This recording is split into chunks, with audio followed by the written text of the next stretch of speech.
여러분, 요즘 길을 가다 보면 푸르름이 정말 온 주변에, 온 산에, 그리고 길에도 푸릇푸릇한 풀들이 이렇게 피어나는 걸 보면은요, 제 마음도 새롭고 싱그럽고 정말 봄이 다가오는구나, 좀 그런 생각이 듭니다.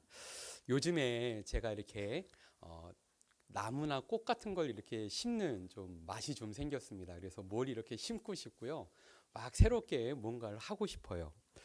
조그만 씨앗을 하나 심어 놓으면 이 씨앗이 깨져서 싹이 나서 아름다운 그러한 나무가 되고 변화를 겪게 되는데요.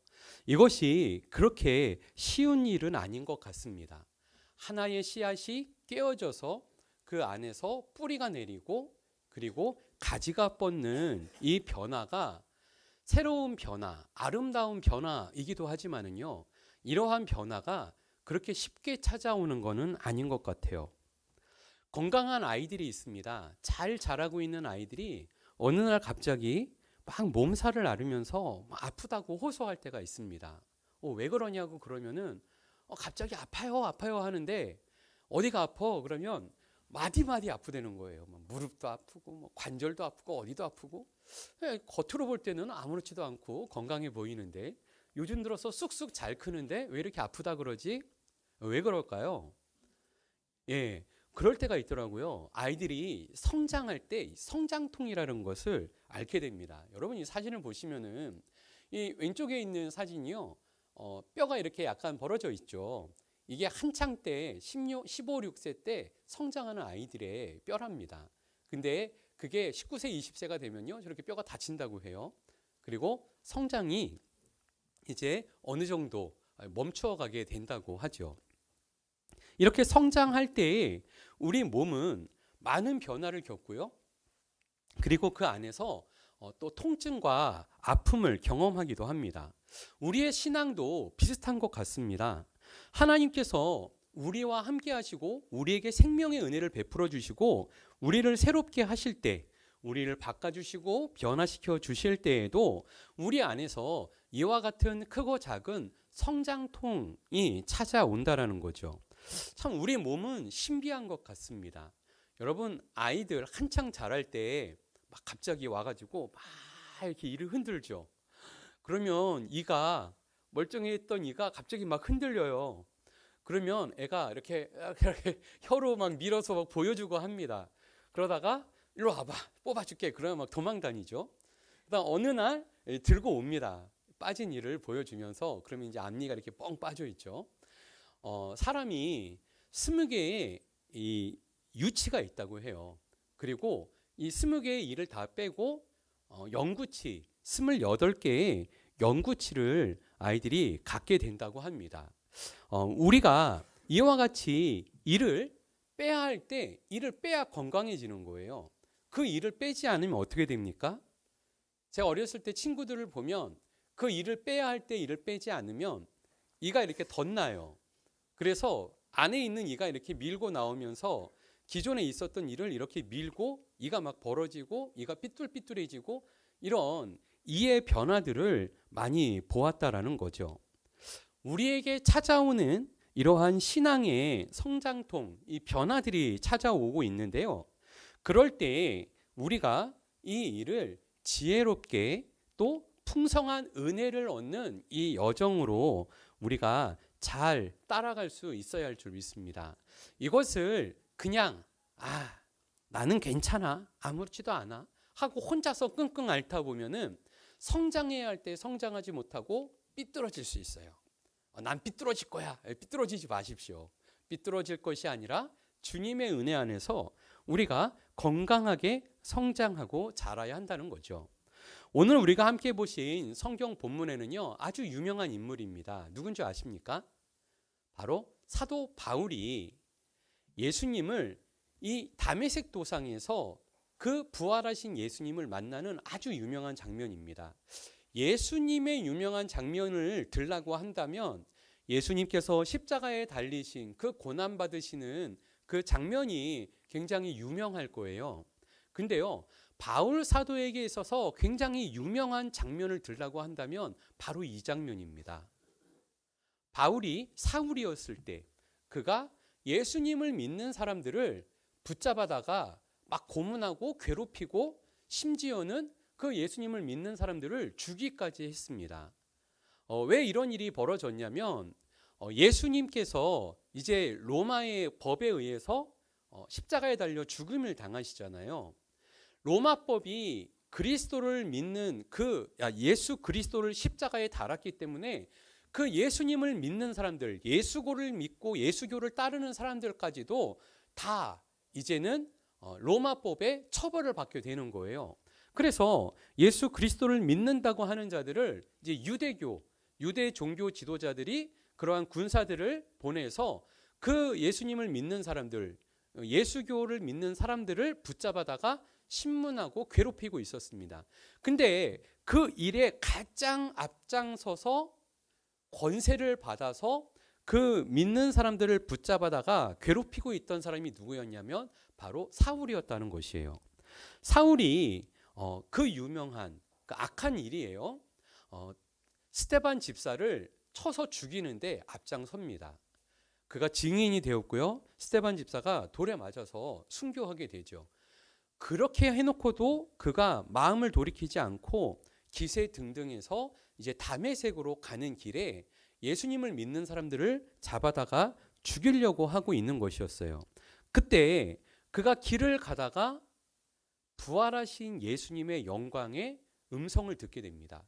그 길에서 주님의 빛이 임하면서 그가 말을 타고 가다가 떨어지죠. 주변에 있는 사람들이 깜짝 놀랍니다. 그들 주변에 빛이 임하였고 사울은 눈을 보지 못해요. 갑자기 앞에 눈을 보지 못하고 눈이 멀고 그가 말도 못하고 그러고 주님을 만난 상태에서 놀라운 변화를 겪게 돼요. 그리고 그가 삶에 있어서 그의 삶의 전환점이 생기게 된 것이죠. 성도에게도 이와 같은 변화의 역사가 찾아온다라는 것이에요. 이 변화의 역사 속에서도 우리가 새 사람이 되는데요. 그냥 새 사람이 사울이 바울이 됐어. 다메섹 도상에서 주님을 만났고 바울이 됐어. 이렇게 쉽게 얘기할 수도 있지만은요. 실상 우리가 오늘 본문의 말씀을 보면 사울이 바울이 되는 이 과정이 굉장히 자세하게 우리에게 소개되어지고 있습니다. 예수 그리스도를 믿으면서 우리의 삶에 이러한 변화의 역사, 어떻게 보면 사울이 바울이 되었던 이 새 사람이 되는 이 적응기가 오늘 우리에게 소개되고 있는데요. 오늘 본문의 말씀을 통해서 이 내용, 어떻게 사울이 바울이 되었는지, 그리고 그가 새 사람을 입고 놀라운 변화의 역사에 동참하게 되었고 앞장서게 되었고 그래서 인류의 역사를 바꿨던 위대한 인물 중에 또 한 사람이 되는데요. 그 여정을 함께 살펴볼 수 있기를 바랍니다. 오늘 본문은 이 사울이 이렇게 길을 가다가 예수님을 만났고 그가 쓰러지게 되었을 때 예수님께서 그에게 찾아오셔서 이렇게 말씀을 하십니다. 사울아 사울아 네가 어찌하여 나를 박해하느냐? 나는 내가 박해하는 예수니라. 이렇게 사울에게 얘기를 해주십니다. 사실 사울은 하나님을 잘 믿고 하나님을 따르는 것이 예수교를 믿는 사람들을 붙잡아다가 그들을 괴롭히는 것이 하나님을 잘 믿는 것이다라고 생각하고 있었어요. 그러니까 잘못 믿고 있었던 거죠.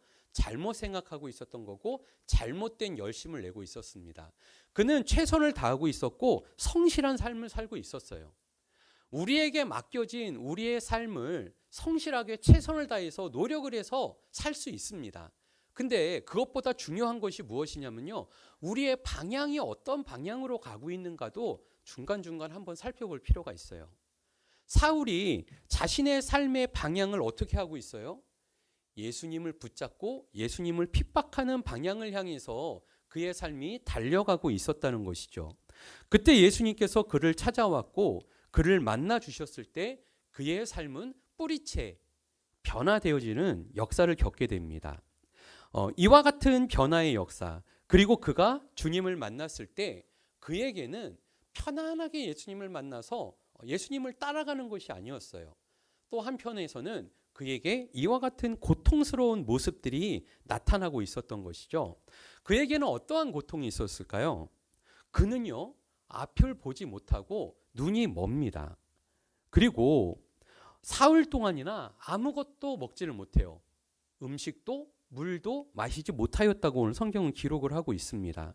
그리고 그가 꿈쩍도 할 수 없었고, 더 나아가서 그에게 이와 같은 오직 그의 삶이 변화가 시작되었는데요, 기도할 수밖에 없었던 거예요. 그는 다른 사람들의 부축을 받아서 자기 스스로 움직이지도 못하고, 또 그는 이제 쓰러진 상태에서 주님의 도우심과 또 이 모든 변화들의 문턱에서 기다리게 되죠.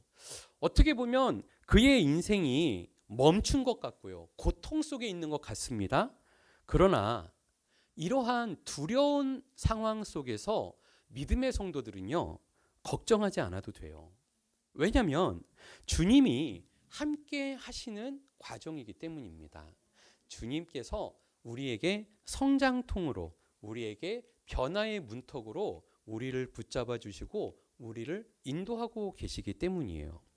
어떻게 보면은 자기 혼자서 두려워하면서 떨고 있는 그러한 현장의 모습일 수 있지만, 바로 그곳에 주님께서는 함께 해주시고 그를 인도해 주시기 때문이죠.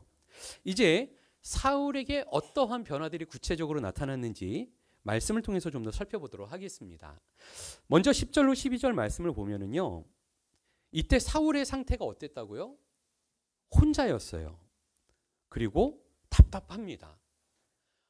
내가 이렇게 잘못했구나, 무엇인가 내가 잘못 가고 있었구나, 이것을 깨달아 알았고, 예수님께서 그 빛으로 임했던 것을 그가 보았고, 이제 그가 여지껏 생각했던 모든 것들이 잘못됐던 것들을 깨달았어요.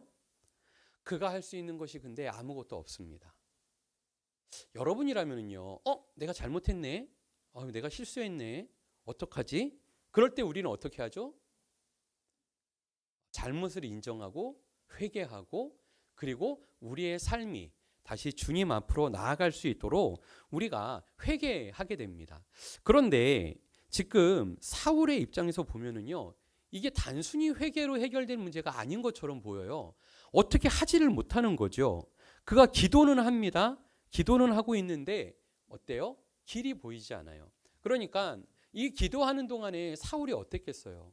정말 회개 많이 했겠죠. 잘못했습니다, 예수님.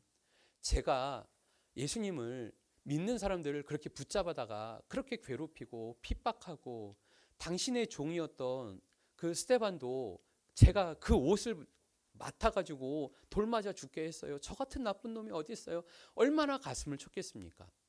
그런데 사울이 그렇게 가슴을 치지만 그가 할 수 있는 게 뭐예요? 아무것도 할 수가 없어요. 오히려 그의 삶에는 깨달았고 회개하고 돌이키고 싶지만 돌이킬 수 있는 게 아무것도 없습니다. 이미 자신이 저질러 놓은 일들, 그리고 이미 생명을 앗아갔고 살인을 저질렀고 주님을 믿는 사람들에게 해를 끼쳤던 것들이 이미 그의 삶 속에 펼쳐져 있잖아요. 그때 이 사울에게 주님께서 함께 하셔서 주님께서 일하기 시작하셨다는 거예요. 주님께서는 이미 이 일을 시작하시고 움직이고 계셨고 계획하셨습니다. 오늘 본문을 보니까는요, 누구를 준비하시냐면요, 한 인물을 또 준비시키시는 거예요. 오늘 함께 읽으셨던 본문이죠. 바로 아나니아라는 사람입니다. 주님께서는 이 아나니아를 준비시키십니다. 아나니아에게 기도하는 사울을 보여주세요. 아니, 사울이 이제 아나니아도 어디서 들었어요. 사울이라는 나쁜 놈이 있는데 예수님 믿는 사람 붙잡아다가 막 죽인다고 괴롭힌다는 이야기를 들었습니다. 근데 그 사울을 기도하는 중에 보게 하십니다. 놀랍게도 그 사울이 뭘 하고 있어요? 누군가를 찾고 있어요. 자기 자신, 그러니까 아나니아를 찾고 있는 사울을 내가 기도하고 있는데 보는 거예요. 그러면서 하나님께서 아나니아에게 말씀합니다. 사울이 환상 중에서 아나니아, 너를 네가 들어와서 너에게 안수하는 모습을 사울이 지금 기도하다가 보게 돼. 보이니? 너는 그 사울에게 가서 안수해주고 기도해주고 그를 회복시켜 주렴. 이렇게 주님께서 아나니아에게 말씀하십니다. 어떻게 보면은 사울은 혼자 자신이 무엇인가를 해야 되고 변해야 되고 이 큰 죄를 어떻게든 해결해야 되는 그러한 어려운 숙제가 그에게 있었죠. 아무것도 할 수 없는 자신. 그럼에도 불구하고 무엇인가는 해야 되는데 아무 변화도 일어나지 않는 자신의 안타까운 모습 속에서 어두움 속에서 괴로워하고 있을 그때였습니다. 그때 주님께서 어떻게 하십니까? 또 다른 사람을 주님께서 사용하시고 또 다른 사람들을 세워주시고 그를 통해서 주님께서 인도하셨다라는 거예요. 사울은 기도하고 있습니다. 그리고 아나니아도 기도하고 있습니다. 그 기도하는 중에 주님께서 찾아오셔서 사울에게만 일하시는 게 아니에요. 사울과 함께 또 주님께서 아나니아에게도 찾아오시고 아나니아에게도 일을 하여 주셔서 사울을 세우는 이 놀라운 일을 일으키셨다라는 것이죠. 자, 다른 사람을 통해서 사울이 넘어설 수 없고 사울이 극복할 수 없는 한계를 넘어서게 하고 극복하게 하고 그것을 새롭게 하는 자리로 초대하고 계신다는 사실입니다. 자, 예수님의 그 부르심, 제자로 나오는 게 쉽습니까? 어렵습니까? 생각해 보면은요, 사울의 삶의 여정, 우리는 이제 성경을 보면 알잖아요. 사울의 삶이 그렇게 만만하고 여유로운 삶이 아니에요. 근데 주님께서는 그 사울에게 찾아오셔서 그를 어떻게 되게 하십니까? 바울이 되게 하십니다. 그리고 그의 인생에 찾아오신 주님이 그로 하여금 놀라운 변화를 겪게 하셔서 이 한계를 넘어서서 역사의 위대한 하나님의 사람이 되도록 그를 변화시켜 주셨다는 거죠. 쉽지 않아요. 예수님을 믿고 그 부르심에 예수님을 따르는 것이 인간의 힘으로는 그렇게 쉬운 문제가 아닙니다. 자, 사울의 입장에서 생각해 보십시오. 자신의 과거. 어떻게 보면 사울은 되게 성실하게 열심히 공부도 했고 그리고 잘 준비되어진 하나님의 사람이었어요. 근데 그게 어디서 준비됐어요? 유대교 안에서. 그리고 예수님을 믿고 예수님을 핍박하고 예수님을 죽이는 일에 잘 준비되어졌죠. 그랬던 사울이었지만 주님께서 그에게 찾아오셔서 만나 주셨을 때 그가 변화되어져야만 했습니다. 그런데 문제는 과거의 문제들이 너무 큰 거예요. 과거의 문제가 쉽지 않습니다. 자기가 여지껏 걸어온 것들, 자기가 여지껏 쌓아온 것들, 자기가 여지껏 알고 그리고 학습하고 배우고 지키고 살아왔던 모든 것들이 사울을 붙잡고 있죠. 사울이 극복하기 어려운 겁니다. 믿음도 신앙도 그가 회복되어질 수 없습니다. 그래서 사울은 무엇을 했습니까? 지금 기도할 수밖에 없는 거예요. 혼자 기도할 수밖에 없는 겁니다. 그것이 뭐예요? 골방에 혼자 주님만을 바라보면서 기도하는 그 자리로 주님께서는 하나님의 사람들을 인도하신다는 거죠. 그는 기도하고 있습니다. 기도함으로 주님이 보여주시는 것을 보게 되고요. 그것을 알게 되고요. 깨닫게 되고요. 돌이킬 수 있게 되었다는 거예요. 근데 여러분, 또 하나의 놀라운 사실. 이때 누구도 뭘 하고 있어요? 아나니아도 기도하고 있습니다. 아나니아가 기도하는데요. 아나니아도 되게 어려워요. 기도하고 있을 때 주님이 찾아오셔서 아나니아에게 말씀하시는 거예요. 사울에게 가서 네가 안수해줘라, 기도해줘라, 그에게 알려주어라 라고 얘기를 하는데 아나니아 입장도 어떻습니까? 두려운 거죠. 아니 주님, 지금 사울이라는 사람이 대제사장들에게 권세를 받아가지고요. 예수님 믿는 사람들 붙잡아다가 핍박하고 괴롭히고 지금 사람까지 당신의 그 종 스데반까지도 쳐서 죽이고 지금 기세 등등 해가지고서는 다메섹으로 오고 있대요. 근데 제가 그 무서운 사람을 만나라고요? 어떡해요? 마음에 좋지 않죠. 여러분 구약의 요나라는 인물 생각해 보십시오. 니느웨에 가서 복음을 전해야 되는데요. 좋습니까? 싫습니까? 아니 그 왼수 같은 놈들한테 복음을 전하라고요? 전 싫어요. 안 가요. 그리고는 니느웨로 가라 그랬더니 다른 데로 가버리잖아요. 다른 배 타고 오히려 하나님의 말씀을 어기기까지 합니다. 여러분 이 아나니아도요 쉽지 않은 거예요. 주님의 말씀을 듣고 믿고 따르는 것이 쉽지 않습니다. 그를 회심시킨다고요? 그를 변화시킨다고요? 이거는 굉장히 부담되는 일이고요. 이게 실패하면 어떻게 해요? 그죠? 사울이 지금 뭐 상태가 안 좋다고 하는데 갑자기 정신 차리더니만 너 일로 와. 너 예수 믿는 사람이지. 이러고 붙잡으면 어떡해요? 이거 곤란한 거죠. 믿음이 없이는 이 일이 감당되지 않는다는 거예요. 누구도 기도하는 모든 사람들에게 이 일은 부담인 것입니다. 기도하는 사람들에게 이 일은 쉬운 일이 아닙니다. 그리고 이것은 두려움인 것이고 이것은 어려운 문제입니다. 그러나 주님께서는 그 믿음의 사람들을 통해서 일하셨다라는 것이에요. 아나니아를 통해서 주님께서 일하십니다. 그렇게 하지 말아야 될 이유가 많은 그러한 자리이지요. 그럼에도 불구하고 주님께서는 그를 통하여서 사울을 통해서 일하시고자 하시는데 사울의 힘으로는 어찌할 수 없어요. 그는 변하기가 힘들어요. 아나니아를 불러서 아나니아를 통해서 사울을 변화시키는데 아나니아도 힘들어요. 근데 아나니아를 사용하십니다. 아나니아를 통해서 이 일을 하게 하십니다. 그래서 주님께서는 사울에게 이 변화를 이끌어 가셨다라는 거예요. 이제 사울과 아나니아는 이 순종의 은혜 안에서 회복과 강건함을 이루게 되어집니다. 자, 의외로 아나니아가요, 주님의 말씀 앞에 순종하고 나옵니다. 그리고 이제 사울에게 가죠. 사울이 어떻게 하고 있습니까? 혼자서 기도하고 있는 거예요. 아무것도 하지 못하고 무기력하게 움직이도 못한 채 그렇게 쓰러져 있는 겁니다. 그때에 그가 찾아와서 사울에게 선언하지요.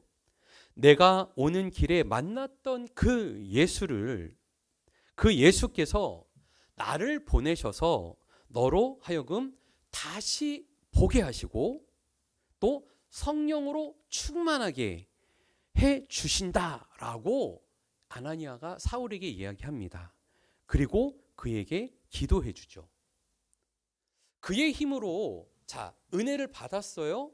그래서 길거리에서 그 주님을 만났어요. 그 만남의 그 놀람 가운데 그가 쓰러져 있고 변화되지 못하고 애쓰고 있어요. 그게 끝이 아니에요. 주님을 만난 게 끝이 아니에요. 그 다음에 무엇이 있어야 합니까? 회복이 있어야 되고 변화가 있어야 되고 그리고 나타남이 있어야 되는 거예요. 저는 어렸을 때 이 책을 읽었습니다. 여러분들이 이 책 혹시 아십니까? 이 표지 혹시 꽃들에게 희망을이라는 책이에요. 제가 학교 다닐 때 저희 누나들이 이게 무슨 아이들 읽으라고 이렇게 추천해 준 책이었나 봐요. 그래서 책꽂이에 저 책이 있는데 저 노란색 표지가 눈에 늘 들어오는 거예요. 근데 이렇게 보면은 저 그림이 항상 있었어요. 그래서 제가 저 책을 일찍 안 봤습니다. 여자애들이 보는 별로 재미없는 책 같아가지고 이 책을 잘 안 보다가 오히려 고등학교 때쯤 돼서 예수님 잘 믿고 있을 때 이 책을 보고서는 한참 감동을 받았던 것 같아요. 근데 이 책에 보면은 이 애벌레가 변화되어지는 이 내용들이 잠깐 다루어집니다. 막 높은 데 올라가가지고서는 무엇인가를 만나고 삶을 변화시키려고 애쓰는 그런 수고하고 애쓰는 모습들이 나타나는데요. 변하지 못하죠. 막 벌레들끼리 자기들끼리 밟으면서 기어 올라가면서 새로워지고 변화되고 싶어지지만 변하지 못하죠. 근데 어떻게 변화됩니까? 그가 고치가 돼가지고 애벌레가 이제 번데기가 돼서 놀랍게도 아름다운 그러한 나비로 변화되어 온 모습을 이야기해서 이 책에서 우리에게 나타내더라고요. 여러분, 그냥 애벌레가 나비가 되는 것이 아니죠. 그 시간이 있고 그 과정이 있습니다. 그 과정을 지나고 나서 그 번데기를 깨고 나올 때에 아름다운 나비가 되어지는 거죠.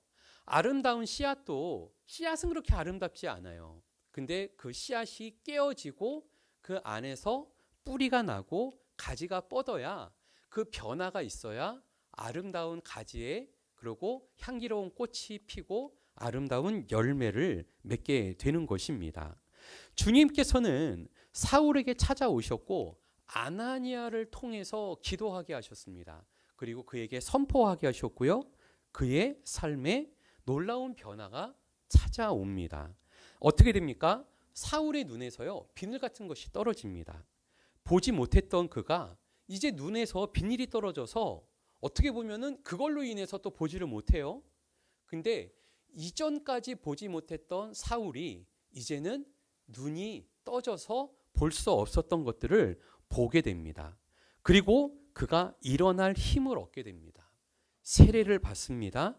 그리고 음식을 먹으니 그가 강건하여졌고 이제 사도로서 사역을 시작하는 그 시발점에, 그 시작점에 그가 믿음으로 서게 되었다는 거죠. 바울의 삶에는 이처럼 변화가 찾아왔고 그 변화를 이루게 됩니다. 여러분, 회복은요, 우리가 건강해지고 주님의 은혜 안에서 강건함을 입고 회복되는 것은 끝이 아닙니다.